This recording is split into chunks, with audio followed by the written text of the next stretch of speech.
నమస్కారం, welcome to I dream. ధర్మ మార్గం విత్ విజిత కార్యక్రమానికి స్వాగతం.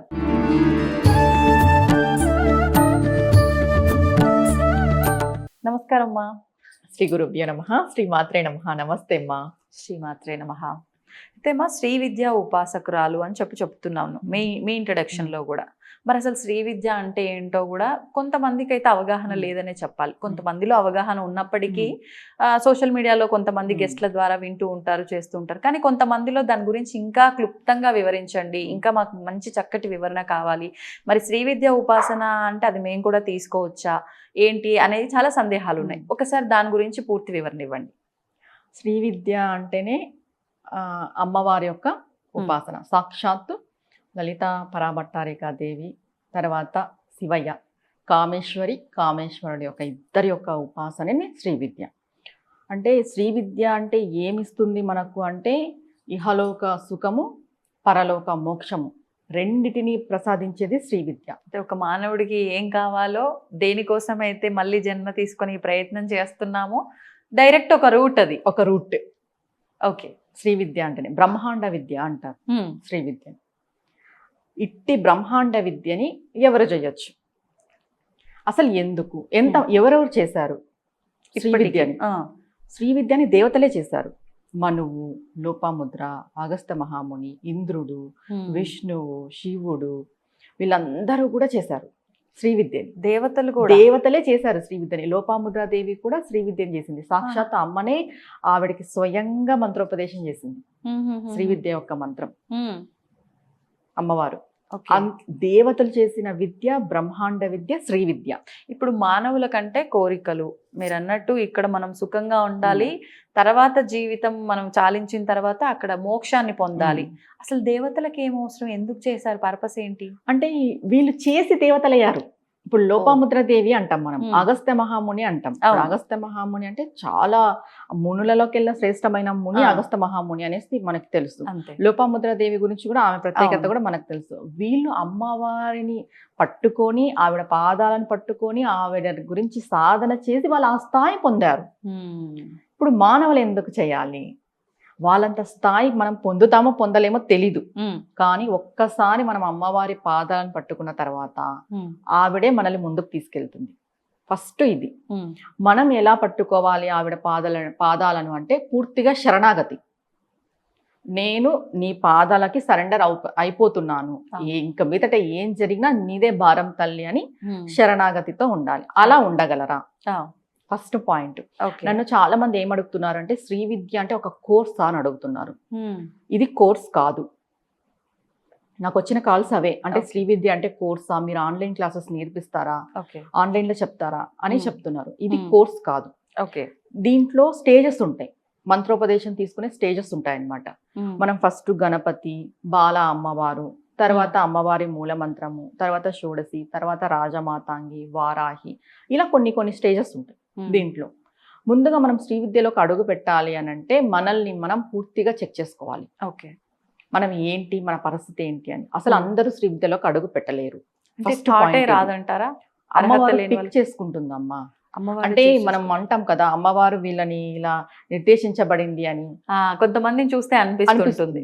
అట్లా అమ్మవారు పిక్ చేసుకోవాలి. ఆ విద్య మనం చేయాలంటే పూర్వజన్మ సుకృతం అనేది ఉంటుంది చూడు, అది చాలా ఉండి పూర్వజన్మలో కూడా చేసి ఒకవేళ మనం విడిచిపెట్టి ఉంటే స్టార్టింగ్ లోనో, లేకపోతే పూర్వజన్మలో అమ్మవారి పాదాలను నార్మల్ గా పట్టుకొని ఈ జన్మలో మళ్ళీ మనకు జన్మ వచ్చి ఉంటే దాంట్లోకి వెళ్ళగలం తప్ప సామాన్యంగా శ్రీ విద్యలోకి అందరూ అడుగు పెట్టలేరు. ఇప్పుడు నిజంగా అట్లా అమ్మవారు పిక్ చేసుకొని ఉంటే మనకు నార్మల్ గా అర్థం అవుతుందా? అంటే సిచ్యువేషన్స్ ఏమైనా క్రియేట్ అవుతాయా? అలా ఆలోచన మనకు వస్తుందా? ఎలా తెలుస్తుంది అంటారు? అంటే యాదేవి సర్వభూతేషు బుద్ధి రూపేణ సంస్థిత అంటాం. మనం ఏది జరిగినా మన ఆలోచన అమ్మవారి యొక్క సంకల్పమే. అది ఎప్పుడైతుంది, అది ఎప్పుడు జరుగుతుంది చెప్పు? ఎప్పుడైతే మనం అమ్మవారికి సరెండర్ అవుతామో అవుతుంది. వాస్తవం. మనం ఆ అమ్మవారికి సరెండర్ కాకోకున్నట్టు భౌతికంగా మనం ఉన్నాము అంటే ఆ బుద్ధి రూపేణ ఆమె ఎలా వస్తుంది? అంటే మనమే ఆలోచన క్రియేట్ చేసుకోవాలి ఫస్ట్. ఇప్పుడు ఫస్ట్ మనం ఎలా ఉండాలి అని అంటే ఒక ధర్మమైన మార్గము, ఒక న్యాయమైన మార్గము, అంటే మనం ఎవరిని ఇబ్బంది పెట్టుకోకుండా మన వరకు మనము, మన వల్ల ఒకరు ఇబ్బంది పడకూడదు అనే దాంతో ఆ ధోరణిలో మనం ఉండి మనం ఎప్పుడైతే భగవంతుని పాదాలను పట్టుకొని ముందుకెళ్తామో ఆటోమేటిక్ గా భగవంతుడే మనకు ఆలోచన ఇస్తాడు. ఏదైనా అమ్మవారి ఆ బుద్ధి రూపంలో ఉండేది ఆమెనే. మనం కోరుకుంటాం కూడా, అమ్మా నా బుద్ధి రూపంలో నువ్వు ఉండు అని. లేకపోతే కలిపురుషుడు వచ్చి ఉండేస్తాడు. ఓహో, ఆ కలిపురుషుడు రాకోకున్నట్టు, మాయ అనేది రాకోకున్నట్టు బుద్ధి రూపేణ నువ్వు ఉండి మమ్మల్ని నడిపించు తల్లి అని కోరుకుంటాం. ఆ బుద్ధి రూపంలో ఆమె ఉన్నప్పుడు ఏమైపోతుంది, మనకి ఈ ఆలోచన అనేది కలుగుతుంది. ఇంకొకటి, శ్రీ విద్యలోకి రావాలి అనుకున్న వెంటనే ఎవరు రాలేరు, దానికి సరైన గురువు ఉండాలి. గురువు లేనిదే శ్రీ విద్యలోకి రావడానికి అసలు ఆస్కారమే లేదు. మనం ఏదో యూట్యూబ్ లో మంత్రాలు చెప్పారని శ్రీ విద్య మంత్రాలు ఇవి చేసుకోవచ్చు అవి చేసుకోవచ్చు అని చెప్పారని అలా చేసుకోవడానికి అసలు లేదు. ఇప్పుడు ఆలోచన వచ్చింది, సరే మనం అలాంటి ధోరణిలోనే ముందుకెళ్తున్నాము, శ్రీ విద్య మనం తీసుకోవాలి అనిపించింది. అసలు మరి గురువు ఎవరు కరెక్ట్ గురువు అనేది ఎలా చూస్ చేసుకోవచ్చు? వాళ్ళు అమ్మవారు పంపిస్తుంది.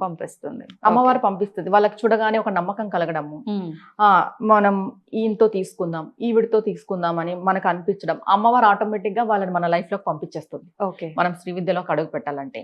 బట్ ఇది కోర్స్ కాదు, ఇది కోర్స్ అనుకుంటున్నారు, కోర్స్ కాదు, ఇది సాధన. ఒక్కసారి మనం శ్రీ విద్యలోకి ఎంటర్ అయినాము అంటే స్టేజ్ బై స్టేజ్ పెరుగుతూ పోతుంది తప్ప సాధన. ఇదేదో 40 days కోర్స్ అనో 3 months కోర్స్ అను, తర్వాత ఈ శ్రీ విద్య కుండలిని కోర్స్ అని ఇప్పుడు స్టార్ట్ అయింది. అంటే కుండలిని మేము యాక్టివేట్ చేస్తాము అని. ఈ కోర్సులు ఏవి శ్రీ విద్యలో లేవు. ఇప్పుడు అన్ని మనం కల్పించుకొని చెప్తున్నవే. ఇది మంత్రానికి, సాధనకి, విద్యకి సంబంధించినది. అంటే సాక్షాత్తు మనం అమ్మవారి యొక్క తత్వాన్ని అర్థం చేసుకొని ముందుకెళ్ళి అమ్మవారి యొక్క స్వరూపము, అమ్మవారి యొక్క శక్తి, అమ్మవారి యొక్క మహిమ మనం చూసేది శ్రీ విద్య. అంటే అమ్మవారు మనల్ని ముందుకు నడిపిస్తూ పోతుంది. అలా నడిపిస్తూ పోవాలి అని అంటే ముందుగా మనము ఏది కూడా మన కొరకు అనేది ఉండకూడదు. శ్రీ విద్యలోకి ఒక్కసారి అడుగు పెట్టిన తర్వాత అడుగు పెట్టేకి ముందే మనం డిసైడ్ అవ్వాలి, మన కోసం మనం కాదు, పరుల కోసమే మనము. అంటే ఎలా అంటే ఏది కూడా స్వార్థం పూరితమైన ఆలోచనతో శ్రీ విద్యలోకి రాకూడదు. వచ్చినా ముందుకు పోలేం, ఇది కన్ఫర్మ్. అంటే ఏమన్నా ఎఫెక్ట్ అవుతుందంటే షూర్ గా ఎఫెక్ట్ అవుతుంది. అంటే ఇప్పుడు ఎఫెక్ట్ అవుతుందని నేను చెప్పడం వల్ల మీరు అమ్మవారి గురించి తప్పుగా చెప్తున్నారని మనకు మాట్లాడే వాళ్ళు ఉంటారు. కానీ ఒకటి, ఏదైనా అమ్మవారే లేదని చెప్పను, కానీ మన ఇంట్లో అమ్మనే మనం తప్పులు చేస్తే లాగి పెట్టి కొట్టినప్పుడు పెద్దమ్మ అందరికి అమ్మ, విశ్వానికి అమ్మ లాగి పెట్టి కొట్టదా? ఎందుకు కొట్టదు? కొడుతుంది. తప్పు నువ్వు చేస్తున్నది తప్పు కాబట్టి కొడుతుంది. అక్కడ కరెక్షన్ చేసుకోవాలని చూడాలి కానీ అమ్మ తప్పు పట్టకూడదు. ఇప్పుడు మన ఇంట్లో మన అమ్మ కొట్టినా కూడా మనం తప్పు పడతామా? లేదు కదా. అలాంటిది మన ఇంట్లో మనం అమ్మని తప్పు పట్టాం కానీ పరదేవతను తప్పు పడతాం మనం. అసలు మన స్థాయి ఏంటి అని మనం ఫస్ట్ చెక్ చేసుకోవాలి. ఇప్పుడు ఎప్పుడైతే శ్రీ విద్యలోకి వచ్చామో మనం మన కొరకు కాకోకున్నట్టు అవతలి వాళ్ళ కొరకు మనం బతకాలి. అంటే మన కోరికలు కాకోకున్నట్టు అవతలి వాళ్ళ కోసం. ఇప్పుడు నీకు ఏదైనా మీ ఇంట్లో వాళ్ళకి సమస్య వచ్చింది, ఆ సమస్య కోసం నువ్వు సాధన చేయడము, పూజ చేయడము ఇలాంటివి ఉండాలి. నాకు ఈ కోరిక ఉంది, నా కోరిక తీరాలి. అసలు కోరికలు ఉండే వాళ్ళు ఆల్మోస్ట్ రారు శ్రీ విద్యలోకి. వచ్చినా వాళ్ళ సాధన అంతంత మాత్రమే ఉంటది. అంటే ఇప్పుడు మీకు డౌట్ వస్తుంది, అమ్మా మనము గృహస్థాశ్రమంలో ఉన్నాము, మనకి నీడ్స్ ఉంటాయి కదా అని. Once you step in Sri Vidya automatic గా అమ్మవారే చూసుకుంటుంది అన్ని. మన నీడ్స్ అన్ని అమ్మవారు ఫుల్ఫిల్ చేసేస్తుంది. మనం ప్రత్యేకించి ఆవిడ అడగాల్సిన అవసరం లేదు, రాదు. ఒక్కసారి మనం ఆవిడ పాదాలను పట్టుకుంటే మనం నాకు ఇది కావాలి అని చెప్పే అవసరం లేదు. మనం ఆమె కోసం ఏం చేయాలి? పూజ చేయాలి, ధ్యానం చేయాలి, జపం చేయాలి, ఒక మంత్రోపదేశం గురువుతో తీసుకొని సాధన చేస్తూ ముందుకెళ్ళాలి. ఇప్పుడు విశేషంగా శ్రీ విద్య ఉపాసన తీసుకోవాలి అని అంటే ఒక మంత్రం ఏమైనా ఉంటుందా, లేదంటే సహస్రనామాలే పారాయణం చేసే విధానాలు ఏమన్నా మాడ్యులేట్ చేసి ఈ రకంగా అనేది ఏమన్నా చెప్తారా విశేషంగా చేయాలి అంటే? మనకు శ్రీ విద్య అంటే ఫస్ట్ స్టెప్ లలిత సహస్రనామాలు అంటారు. అంటే అది స్తోత్ర రూపేణ. ఒక్క విషయం ఏంటంటే మా ఇక్కడ సౌందర్య లహరి కూడా శ్రీ విద్యకు సంబంధించింది. లలిత సహస్రనామాలు కూడా శ్రీ విద్యకు సంబంధించింది. కానీ మనం ఏం చెప్తాము, కోటి పూజా ఫలితము ఒక స్తోత్రం, కోటి పూజా ఫలితం ఒక స్తోత్రం, కోటి స్తోత్ర ఫలితము ఒక మంత్రం. అది నువ్వు స్తోత్రం ఎన్ని చేసినా కూడా నువ్వు శ్రీ విద్యలోకి వచ్చినట్టు కాదు. అమ్మవారి పాదాలను పట్టుకున్నావు, అమ్మవారి కోసం నువ్వు సాధన చేస్తున్నావు, ఇది ఉపాసన చేస్తున్నావు. ఓకే. ఎప్పుడైతే నువ్వు మంత్రానికి వస్తావో అప్పుడే నీకు దిశానిర్దేశం అనేది ఏర్పడుతుంది, తెలుస్తుంది. ఓకే. ఎప్పుడైతే నీ జీవితంలోకి ఒక గురువు వచ్చి నీకు బోధ చేస్తాడో అప్పుడు నీ జీవితానికి ఒక గమ్యం అనేది ఏర్పడుతుంది. అందుకు ఖచ్చితంగా గురువు ముఖత ఉపదేశం తీసుకోవాలి. మంత్రాలు ఉంటాయి, శ్రీ విద్యకు సంబంధించిన మంత్రాలు ఉంటాయి, అవి సాధన చేస్తూ పోవాలి. గురువు చెప్తాడు ఇన్స్ట్రక్షన్స్ ఎలా చేయాలి, స్టార్టింగ్ స్టేజ్ ఎలా ఉంటుంది, ఫస్ట్ ఏది తీసుకోవాలి, స్టెప్ బై స్టెప్ ఉంటుంది. ఇది ఆ స్టెప్ బై స్టెప్ ఉండేదానికి చాలా మంది ఏమనుకుంటున్నారు, తెలియని వాళ్ళు కోర్స్ అనుకుంటున్నారు. ఇది కోర్స్ కాదు, ఓకే, ఇది సాధన. అంటే ఒక్కొక్క స్టెప్ మనం ముందుకు వెళ్ళాలి అంటే మనం చేస్తున్న సాధనే ఇంపార్టెంట్, అంతే కదా. సాధన ఇంపార్టెంట్, గురువుకు తెలుస్తుంది. ఇప్పుడు గురువు ఒక మంత్రం ఇచ్చాడు, ఆ మంత్రం ఒక 1 year 2 years జరుగుతుంది. జరిగిన తర్వాత మనకి ఆటోమేటిక్ గా అమ్మవారి మంత్రం ఇంకొకటి వచ్చేస్తుంది. మనం సాధనలో పూర్తిగా ఫుల్ఫిల్ గా ఉన్నాము అంటే అమ్మవారు ఇచ్చేస్తుంది ఆ గురువు ద్వారా. ఆ గురువుకి అర్థమైపోతుంది అనమాట. ఇప్పుడు నేను సెకండ్ స్టేజ్ కి వెళ్ళే స్టేజ్ అంటే నేను ఉన్నత స్థాయికి వచ్చాను విద్యలో అని. ఆటోమేటిక్ గా ఒకవేళ మనం తీసుకున్న మంత్రాన్ని సరిగ్గా చేయలేదు, దానికి న్యాయం చేయలేదు అనుకుందాం, అప్పుడు మనం ఇంకొక స్టేజ్ అనేది మనకి రాదు, ఆటోమేటిక్ గా రాదు. వచ్చినా దాని ముందుకు పోదు. అంటే ఇప్పుడు ఏదైనా ఒక మంత్రం తీసుకుంటే ఏకదాటిగా ప్రతిరోజు వెళ్ళాలి. బ్రేక్స్ పడినాయి, నీకు ఏదైనా హెల్త్ ఇష్యూ వచ్చింది, నువ్వు చేయలేకపోతున్నావు, నీకు అనుష్ఠానంకి కుదరట్లేదు, ఏవేవో వస్తున్నాయి, వదిలేయచ్చు అంటారా? గురువు చెప్పాలి, గురువుకి చెప్పి దీనికి నేను మళ్ళీ ఏం చేసుకోవాలి, దానికి ఉంటాయి పరిహారాలు చేసుకునేటివి. మళ్ళీ గురువు చెప్తాడు, నువ్వు ఈ సక్రమంగా వెళ్ళట్లేదు, ఈ దారిలో నీకు అందుకు ఇన్ని ఇబ్బందులు వస్తున్నాయి, సరే నీకు ఇంకొక దారి, అలా ఉంటదన్నమాట. మనం ఏదైనా కానీ తీసుకున్న మెయిన్ దీంట్లో ఏంటి అంటే పూర్తి విశ్వాసం ఉండాలి గురువు పైన, మనం తీసుకున్న మంత్రం పైన, అమ్మవారి పైన. ఎప్పుడైతే మనకి పూర్తి విశ్వాసం అనేది ఉంటుందో ఆటోమేటిక్ గా మనం స్టెప్ బై స్టెప్ ముందుకు వెళ్తూనే ఉంటాము. ఇంకొకటి శ్రీ విద్య అనేది ఇన్ని రోజులు మాత్రమే అనేది కాదు, జీవితాంతం, ఈ జన్మ కూడా సరిపోదు. మెయిన్ ఈ విద్యను మనం నేర్చుకుంటూ ముందుకు వెళ్ళాలి అంటే ఉన్న ఈ జన్మ కూడా సరిపోదు. అది ఇన్ని డేస్ అనేది అయితే లేదండి, ఎవరు కూడా అది ఇన్ని డేస్ అంటే నమ్మద్దు. దానికి పరిమితి లేదు శ్రీ విద్యకి. ఒక్కసారి నువ్వు ఎంటర్ అయినావు శ్రీ విద్యలోకి అంటే నీ జీవితాంతము ఉంటుంది, అంతే. ఇప్పుడు మరి గృహస్థుగా ఉన్నప్పుడు నార్మల్ గా పూజలు వ్రతాలు చేయాలంటేనే ఎన్నో నియమాలు ఉంటాయి.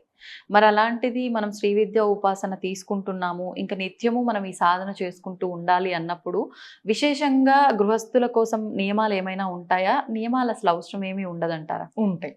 ఎటువంటి నియమాలు ఉంటాయి? ముందుగా మనం ఎవరికి చెడు చేయకూడదు. నార్మల్ గా నువ్వు శ్రీ విద్యలోకి రాకముందు నువ్వు ఎవరికైనా చెడు చేసి ఏదైనా చేస్తే అది నీకు ఒక 1% 2% వస్తుందేమో. ఒక్కసారి నువ్వు శ్రీ విద్యలోకి ఎంటర్ అయ్యి నువ్వు ఎవరికైనా చెడు చేసావంటే అది 100 రెట్లు వస్తుంది. ఓకే. ఎందుకంటే మనం దీంట్లో ఉన్నాం కాబట్టి ఎక్కువ బేర్ చేయాల్సి వస్తుంది చెడు మార్గంలోకి వెళ్తే. ఫస్ట్ మెయిన్ ఇది అందరూ గుర్తుపెట్టుకోవాలి. శ్రీ విద్యలోకి రావాలనుకున్నప్పుడు ఏదైనా కూడా మనం చెడుగా పోయినామంటే దాని ఇంపాక్ట్ భయంకరంగా పడుతుంది. మనం చాలా సాత్వికంగా ఉండాలి. ఇంకా అంటాం కదా, ఒక చంప మీద కొడితే ఇంకొక చంప చూపించాలి అని. ఆ టైప్ లో ఏదైనా అమ్మవారు చూసుకుంటుంది, భగవంతుడు చూసుకుంటాడు, వదిలేయాలి, కాలానికి వదిలేయాలి, అమ్మవారి పాదాల దగ్గర పెట్టాలి తీసుకెళ్ళి. అంతేగాని మనం రిప్లై ఇచ్చుకుంటూ వాళ్ళు ఏదో మనకి చేస్తారని మనం ఇంకేదో చేసుకుంటూ పోవడం చాలా తప్పు, అది చేయకూడదు. ఇప్పుడు చాలా వరకు మంచికే కష్టాలు ఎక్కువ అని అంటూ ఉంటారు. మనం చేస్తున్నది చాలా మంచి పని. నార్మల్ గా మనం నిత్య దీపారాధనలు, పూజలు, వ్రతాలు చేసేదానికన్నా ఇది ఇంకొక స్టెప్, మనం పైకి వెళ్ళటానికి వేసే అడుగు ఇది అనుకోవచ్చు. ఇలాంటప్పుడు ఇంకెక్కువగా పరీక్షలు వస్తూ ఉంటాయి అని అంటూ ఉంటారు చాలా వరకు. అలాంటివి ఎలాంటి పరీక్షలు వస్తాయి? మీ లైఫ్ లో ఆల్రెడీ ఇవన్నీ ఎక్స్పీరియన్స్ అయ్యి ఉంటాయి, ఏమైనా షేర్ చేసుకుంటారా?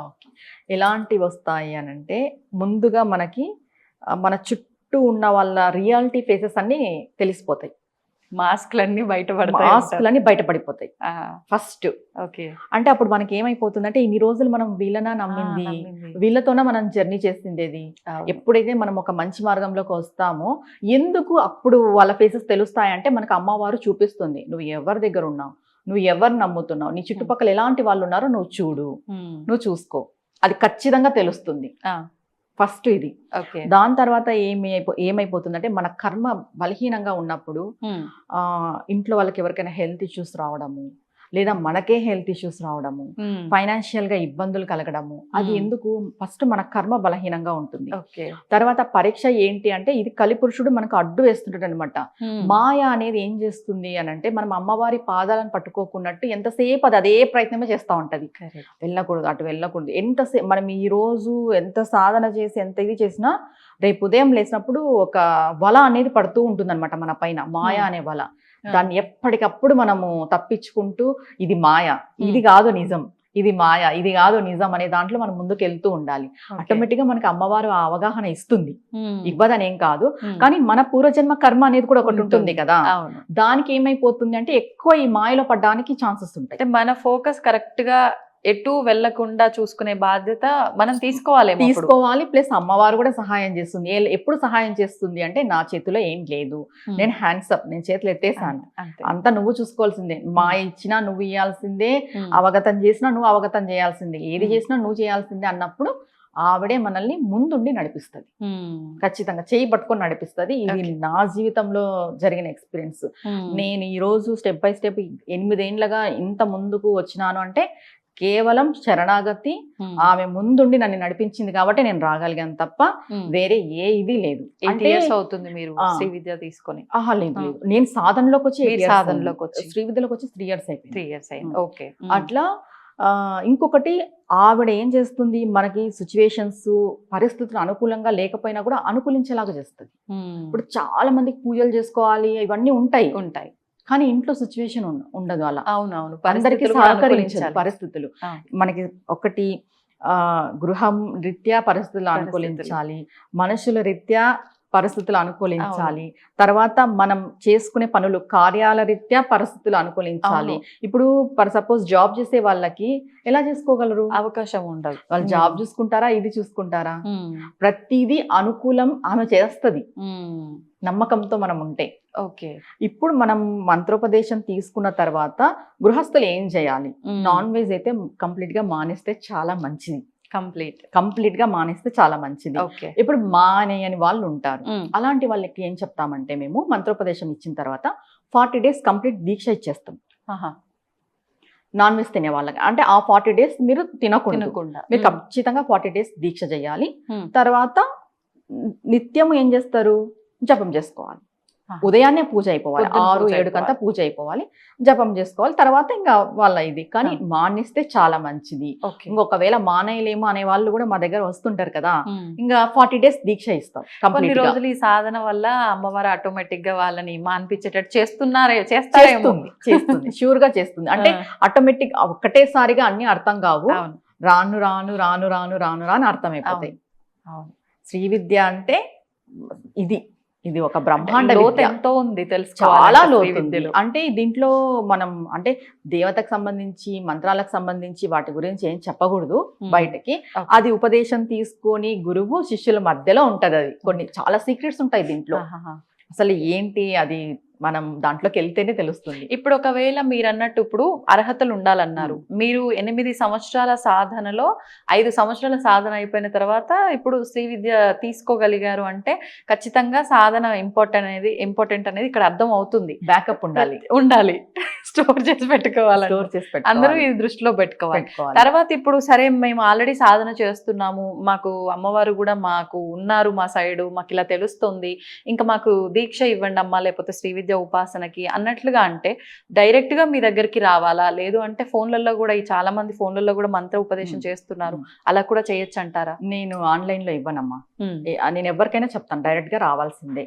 నేను ఉన్న చోటకి రండి, మంత్రం తీసుకోండి అంటే పనిచేయదు అంటారమ్మా? ఫోన్ అసలు ఇవ్వకూడదు మా ఆన్లైన్ లో నువ్వు గురువుని దర్శించుకోకున్నట్టు, గురువు పాదాలకి మొక్కుకోకున్నట్టు, ఆయనని నువ్వు శరణ్ వేరుకోకున్నట్టు నువ్వు తీసుకునే ఆప్షనే లేదు. తీసుకున్నా నీకు అది పనిచేయదు. ఆన్లైన్లలో మంత్రాలు నేనైతే ఇవ్వను. లేట్ అయినా కానీ మీరు ఇంకా నేను ఒకటే చెప్తాను, వెయిట్ చేయండి, కుదిరినప్పుడే రండి, అంతే. లేట్ అయినా పర్వాలేదు. నేను ఇదే ఎవరికైనా ఇదే చెప్తా, ఆన్లైన్ లో నేను మంత్రాలు ఇవ్వను. ఇంకొకటి ఏంటంటే ఇప్పుడు కొంతమందికి ఏజ్ అయిపోయి ఉంటుంది, ఒక 40-50 అయి ఉంటుంది. వాళ్ళు స్టెప్ బై స్టెప్ రావాలంటే రాలేరు కదా. కరెక్ట్. వాళ్ళకి ఏం చేస్తాము, డైరెక్ట్ గా మూల మంత్రం ఇస్తాం. ఎందుకంటే వాళ్ళ జీవితంలో చాలా చూసేసి ఉంటారు ఆల్రెడీ. ఇప్పుడు మంత్రానికి మూల మంత్రానికి డిఫరెన్స్ ఏంటి అంటే మంత్రం అనేది ఇప్పుడు ఫస్ట్ గణపతి వచ్చేసి మనకి గేట్ శ్రీ విద్య గేట్. Okay okay. తర్వాత బాలమ్మ వచ్చేసి ఎంట్రీ, మూలమంత్రం వచ్చేసి బేస్. దానిపైన ఇంకా ఉన్నాయి. కానీ అట్లా అర్హతలు ఉండాలి అన్నారు కదా, వయస్సును బట్టి మీరు డైరెక్ట్ గా మూల మంత్రం అనేది ఎలా కన్సిడర్ చేస్తారు? ఎలా కన్సిడర్ చేస్తామంటే ఆల్రెడీ వాళ్ళు భక్తి మార్గంలో ఉంటారు. 40 years 50 years లో ఒక 25 years వాళ్ళు భక్తి మార్గంలోనే ఉంటారు. నిత్య పూజలు చేస్తూ, వ్రతాలు చేస్తూ, అమ్మవారు నమ్ముకొని స్తోత్ర పారాయణాలు అన్ని చేస్తూ కూడా ఉండే వాళ్ళు ఉంటారు. అలాంటి వాళ్ళకి ఏం చేస్తాము అని అంటే డైరెక్ట్ గా మూల మంత్రం ఇస్తాం. ఎందుకంటే వాళ్ళు స్టెప్ బై స్టెప్ రావాలి అని అంటే ఎన్ని ఇయర్స్ అవుతుంది? అవును, చాలా ఇయర్స్ అవుతుంది. అలా అక్కడే టైం వేస్ట్ అయిపోతుంది కదా. ఇప్పుడు 50 అయిన తర్వాత చాలా ఇబ్బంది. 60K లైఫ్ టైం అని మనం అందరం అనుకుంటున్నాం. అలాంటప్పుడు లేదమ్మా మీరు స్టార్టింగ్ నుండి రావాలి అంటే కుదరదు కదా. అలాంటి వాళ్ళకి మూలమంత్రం ఇచ్చే అవకాశం ఉంది. అది కూడా వాళ్ళ జాతక రీత్యా చూసి మనం ఇస్తాం అన్నమాట మంత్రోపదేశం. అంటే జాతకం కూడా చూడాలి మంత్రోపదేశం చేయాలి అంటే. చూడాలి. ఎందుకు చూడాలి అంటే ఫర్ సపోజ్ మన కర్మ పూర్తిగా బాగలేదు అనుకుందాం. ఆ టైంలో మనం మంత్రోపదేశం తీసుకుంటే ఈ మంత్రం అనేది ఏం చేస్తుంది అంటే ఎప్పుడో రానున్న కర్మను కూడా ముందే తెచ్చేస్తుంది. ఓకే, అది జరగాలి. బ్యాడ్ రెండునా? ఫస్ట్ బ్యాడే. ఎందుకంటే ఎప్పుడైతే నీకు బ్యాడ్ తొలగిపోతేనే కదా గుడ్ జరగడానికి అవకాశం వచ్చేది. అందుకు ఈ బలహీనమైన కర్మనంతా ముందే తెచ్చిపెడుతుంది. ఆల్రెడీ నీ కర్మ బలహీనంగా ఉంది, దానికి తోడు ఇంకా రానున్న కర్మ బలహీనంతా తెచ్చిపెట్టినప్పుడు ఎలా భరించగలడు ఒక వ్యక్తి? కరెక్ట్. సాధారణ వ్యక్తి ఆల్రెడీ గ్రహస్థితి బాగలేదు పూర్తిగా, నువ్వు ఆల్రెడీ చాలా ఇబ్బందుల్లో ఉన్నావు, అది మనకి మైనస్ అవుతుంది. ఇంకొకటి ఏంటంటే జాతకరీత్యా గురువు బలంగా ఉన్నప్పుడు మనం ఏదైనా మంత్రోపదేశం తీసుకున్నప్పుడు అసలు ఏకదాటిగా సాగిపోతుంది సాధన. తెలిసిపోతుంది. ఏకదాటిగా సాధన అనేది సాగిపోతుంది. మనకి ఏమైనా చిన్న చిన్న దోషాలు ఉంటాయి కదా, వాటికి మనం పరిహారాలు కూడా చేసి మంత్రోపదేశం చేస్తాం. అప్పుడు సాధన సాగుతుంది. పూర్తిగా కర్మ బాగలేదు అన్నప్పుడు సాధన సాగదు. ఫస్ట్ ఇది. దాని తర్వాత ఏమైపోతుందంటే ఇంకా కర్మ ఎక్కువ చేసుకొని అనుభవించే పరిస్థితి వస్తుంది. అంత శక్తి లేనప్పుడు చాలా ఇబ్బందికరమైన వాతావరణం అయిపోతుంది. అప్పుడు ఏమైపోతుందంటే మేము ఈ మంత్రం తీసుకున్నందుకు ఇలా ఉంది అనేది వస్తుంది. దానికి తోడు మనం ఏం వివరిస్తాము అంటే చూడు ఆల్రెడీ మీకు బాగలేదు, ఇది అయితే కరెక్ట్ టైం కాదు, అంటే టైం సరిగ్గా నడవట్లేదు, మీరు మంత్రోపదేశం తీసుకోండి చేసుకోండి, కానీ ఏది జరిగినా మంత్రం వల్ల అని అనుకోవద్దు, నీ కర్మ అని ముందుగానే చెప్తాం. ఎందుకంటే మనం ఇక్కడ ఏం చేస్తారంటే జనాలు దేవతల్ని బ్లేమ్ చేస్తారు. వాస్తవం జరుగుతున్నది అదే. ఆ ఛాన్స్ మనం ఇవ్వకూడదు కాబట్టి వాళ్ళ స్థితిగతి అంతా ముందే చెప్పి వివరించి వాళ్ళకి మంత్రం ఇస్తాం అనమాట. అప్పుడు వాళ్ళు ఏం ఫిక్స్ అవుతారు అంటే ఆల్రెడీ మేము చూసుకున్నాము, ఆవిడ చెప్పారు మాకు ఆల్రెడీ ఇలా ఉంటుంది అని. కరెక్ట్. అలా ధైర్యం ఉంటుంది. మనం ఇచ్చేసి వాళ్ళు ఏదో మేము ఈ మంత్రం తీసుకున్న తర్వాత ఏదో జరిగింది అనేసుకొని అలా అంతా ఉండకూడదు. మనం ఎప్పుడు దేవత నింద పడే అంత సిచ్యువేషన్ మనం తేయకూడదు. అది కూడా దోషమే కదా. అంతే కదా. వాళ్ళకి ఏది వివరించుకున్నట్టు ఇచ్చేసేస్తే వాళ్ళు ఇబ్బంది పడే పరిస్థితి వచ్చినప్పుడు వాళ్ళు ఏమనుకుంటారు? అంతే. అది కూడా దాంట్లో పాపం మనకు కూడా భాగం అయిపోతుంది. అటు అమ్మవారిని దూషిస్తారు, ఇటు ఇచ్చిన మనని దూషిస్తారు. ఒక రకంగా ఇప్పుడు అమ్మవారిని దూషించినందుకు వాళ్ళకి పాపం వస్తుంది, గురు నింద చేసినందుకు ఇంకా పెద్ద పాపం వస్తుంది. ఇప్పుడు ఉన్న కర్మనే వాళ్ళకి బాగలేదు, దాంట్లో మళ్ళీ ఈ పాపం కూడా వాళ్ళని మూట కట్టుకునే పరిస్థితికి మనం తేయకూడదు. అందుకు ఉన్నది ఉన్నట్టుగా చెప్పి ఏం కాదు, మీ పరిస్థితి ఇలా ఉంది, ఇప్పుడు మీ కర్మ ఇలా నడుస్తుంది, మీరు ఇది చెయ్యండి, ఇది చేయడం వల్ల ఇంకొంచెం ఏదైనా ఇబ్బందికరమైన వాతావరణం ఉండదు, కానీ కొద్ది రోజులే ఉంటుంది, ఇన్ని రోజులు మాత్రం ఉంటుంది, మీరైతే ఆగద్దు, మీరు నమ్మకంగా చెయ్యండి అని మనం ధైర్యం ఇస్తాం వాళ్ళకి. ఆ ధైర్యంతో ముందుకు పోతారు. ఇప్పుడు శ్రీ విద్యా ఉపాసనకు సంబంధించిన మంత్రం తీసుకున్న వారు కుటుంబంలో గృహస్థుగా ఉన్నప్పుడు వారు ఒక్కరే ఈ నియమాలన్నీ పాటించాలా, కుటుంబ సభ్యులంతా కూడా పాటించాలంట? మరొక్కరే పాటించాలి. ఎందుకంటే కుటుంబ సభ్యుల్ని ఇబ్బంది పెడితే ఇంట్లో ఉండనీరు. నువ్వు పోమ్మా, నువ్వు ఏదైనా చెట్టు, ఆశ్రమము, దేవాలయం చూసుకో, నీకు ఇల్లు కరెక్ట్ కాదు అనేసి. అంటే ఎవరిని ఇబ్బంది పెట్టకూడదండి మనం. అంతే. తీసుకున్న వాళ్ళు ఫుల్ఫిల్ గా పాటిస్తే చాలు. అంతే. ఇంటిల్లి పాది పాటించాలంటే ఖచ్చితంగా ఇంట్లో అయితే ఉండనేరు, బయటికి పంపించేస్తారు. అంతే. ఇప్పుడు శ్రీ విద్య అనగానే శ్రీచక్ర ఆరాధన అని అంటూ ఉంటారు చాలా వరకు. మరి శ్రీచక్ర ఆరాధన నిత్యము చేయాలా? ఇంట్లో శ్రీచక్రం కూడా ఉండాలా ఈ ఉపాసన తీసుకున్న వాళ్ళకి? లేదు అంటే నార్మల్ గా జపమాలతో జపం చేసుకోవటము అలానే ఉంటుందంటారా? శ్రీ విద్య అంటేనే శ్రీచక్ర ఆరాధన. స్టేజ్ బై స్టేజ్ అని చెప్పాను కదా. బాల అమ్మ సాధనకు వచ్చినప్పుడు శ్రీ చక్రం ఖచ్చితంగా ఉండాలి. శ్రీ యంత్రం అది భూప్రస్థానం అయినా పర్వాలేదు, సుమేరు అయినా పర్వాలేదు, ఏదైనా పర్వాలేదు.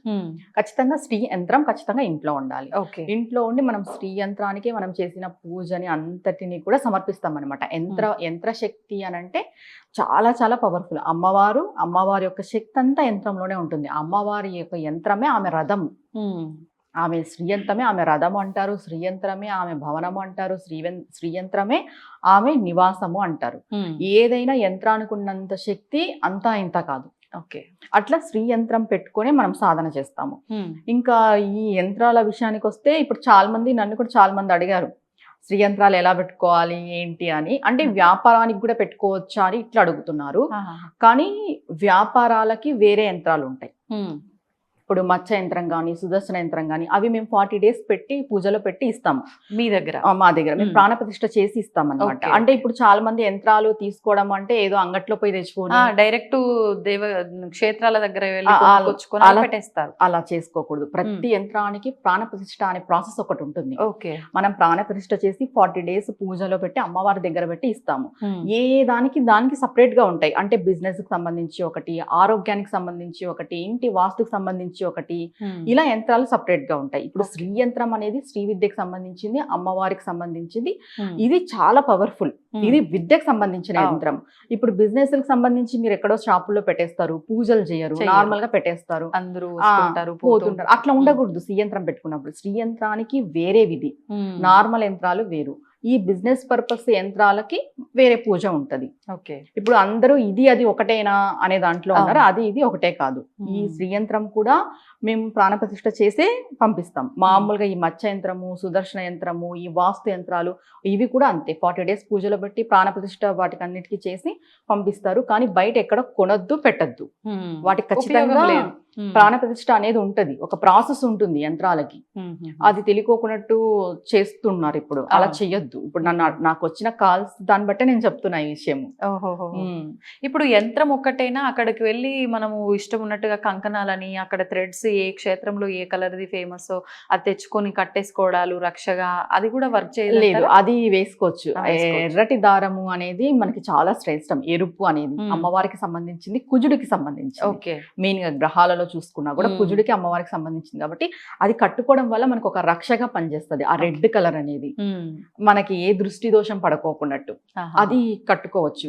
ఈ యంత్రాలకి ఎందుకు తెచ్చుకోకూడదు అంటే దానికి ప్రాణప్రతిష్ఠ చేస్తారమ్మా. ఏ యంత్రంకైనా ప్రాణప్రతిష్ఠ అనేది ఉంటది, హోమము ప్రాణప్రతిష్ఠ అనేది ఉంటది. ఈ ప్రాసెస్ అంతా జరిగిన తర్వాత పెట్టుకుంటే దాని యొక్క శక్తి మనకు బాగా వర్క్ చేస్తుంది. మనం ఏదో తీసుకున్నాము మనకి ఏం జరగలేదు అంటే నార్మల్ గా తీసుకుంటే ఏం జరగదు. అంటే మన పేర్లతో మనకు అది ఫేవర్ గా ఉండేటట్టు మీరు వాళ్ళ గోత్రనామాలన్నీ రాసి వాళ్ళ జాతకం అంతా మనం పరిశీలించి వీళ్ళకి ఈ మచ్చ యంత్రము ఏ రోజు పెట్టుకోవాలి, వీళ్ళ బిజినెస్ లో ఏ ప్లేస్ లో పెట్టుకోవాలి, ప్రతిదీ చెప్తాం. ప్రతిదీ చెప్పి ఇవ్వడం జరుగుతుంది. మళ్ళీ దానికి ప్రాణప్రతిష్ఠ అంతా చేసి 40 days అమ్మవారి దగ్గర పెట్టి ఇస్తాం అనమాట. ఇదేదో నార్మల్ గా తీసుకొని వచ్చి తీసుకునేది కాదు. అట్లా పెట్టుకున్నా కొన్ని సార్లు చాలా నెగిటివ్ అవుతుంటాయి. అవును, చాలా మంది చెప్తూ ఉంటారు పలానా యంత్రం మేము తీసుకొచ్చుకున్న తర్వాత మాకు ఇలా ఇబ్బందులు ఎక్కువ అవుతున్నాయి అని చెప్పి. ఎందుకు ఎక్కువ అవుతాయి అంటే ప్రాసెస్ సరిగ్గా చేసి ఉండరు. అది. సంతోషం అమ్మా, ధన్యవాదాలు. నమస్తే అమ్మా. నమస్తే. తవ్వుతూనే శివలింగం సరే దాన్ని అట్లా కప్పేసేయండి, చూపించదండి. Krishna is there. మూర్తి పూజ కాదు, సాక్షాత్ బ్రజేంద్ర నందన భగవాన్ ఉన్నారు మూర్తిలో. ఏమీ ఆశించకుండా ఆరాధించే వాళ్ళు కూడా ఉన్నారా ప్రభుజీ? నిజమైన భక్తి అంటే మనకు తెలియదు కాబట్టి